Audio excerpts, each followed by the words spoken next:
We've got with us now an expert, Allan Friedman from George Washington University's Engineering and Applied Sciences. He's also a visiting scholar on cybersecurity policy at the Research Institute there, and a guest. You've been on here before.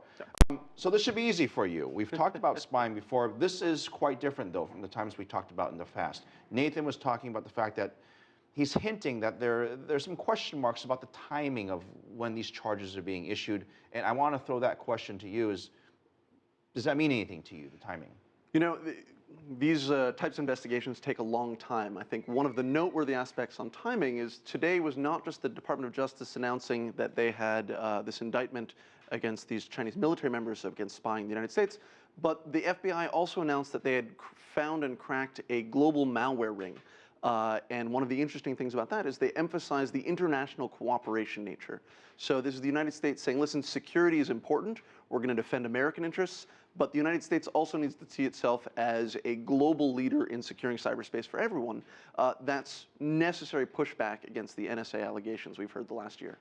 Congressman Mike Rogers is one of the authors on this investigation. I want to read you something that he wrote in his statement earlier prior to this investigation, saying that this is, quote, just the tip of the iceberg. I'm not going to read the whole thing, but he says it's the tip of the iceberg in this report, essentially hinting that there's a lot more to come. And my question is, what does he mean by the tip of the iceberg? Is it a tip of more cases? Is it a tip of more indictments? Is it a tip of just because they just found the tip of these problems? You know, I think this is an attempt to change the style of the relationship. So, you know, we've accused China of doing certain things. China's denied it. And that's happened in the context of a very complex and a very important relationship. The relationship between the United States and China is probably the most important bilateral relationship in the world today. And every time the United States tries to do something, we have to balance cybersecurity with climate change, with trade, with all these other issues. This is a way of changing the conversation by bringing in the law enforcement aspect. One of the common responses that I've heard and read about online is that everyone does it. Everyone spies on everybody.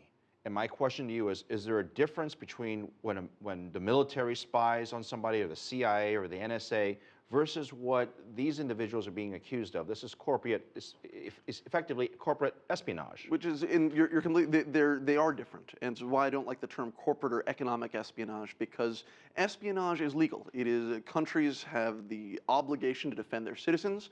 Part of that involves reading each other's mail.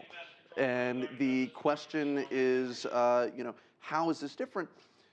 It's one thing to say, I'm going to defend our strategic interests. It's another thing to say, this global economy that we've all agreed to participate in, we have free trade, it works for most countries today, plays by certain rules. It's a level playing field. China says they're the victim, are they? China is the victim of some cyber attacks. I'm not going to deny that. They have a lot of unsecure systems. They have many old systems. They don't have a lot of money to fix them. But at the same time, they are also a perpetrator of fairly large amounts of attacks against American companies and companies around the world. The allegations say that there's proof. I assume that these emails, that there's got to be other proof.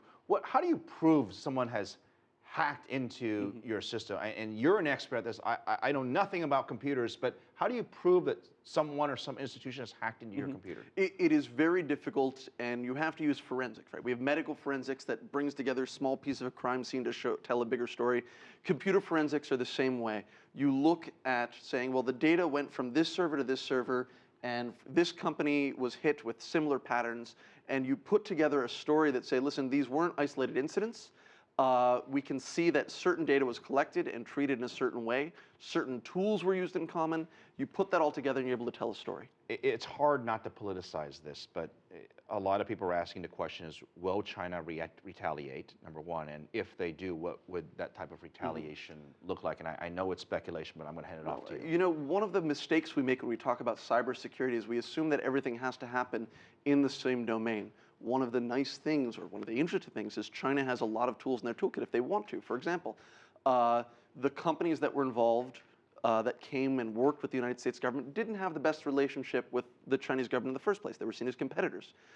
China may make certain overtures, either public or private, to other companies that may be thinking about coming forward and working with the American government. So here's a question. We were talking about this in the newsroom earlier. This case is about China and the U.S. I imagine there are plenty of bilateral relationships between China and the rest of the world, and the U.S. through the rest of the world. Is there stuff that's just happening a lot that we don't have even thought about yet? What's wonderful about being in the space is things are changing so quickly. Of course, China's reaching out to the EU to develop trade relationships there. Other countries also are a little occasionally flexible when it comes to treating other companies' secrets as truly secret. This is an evolving area, but at the same time, there are norms that are growing.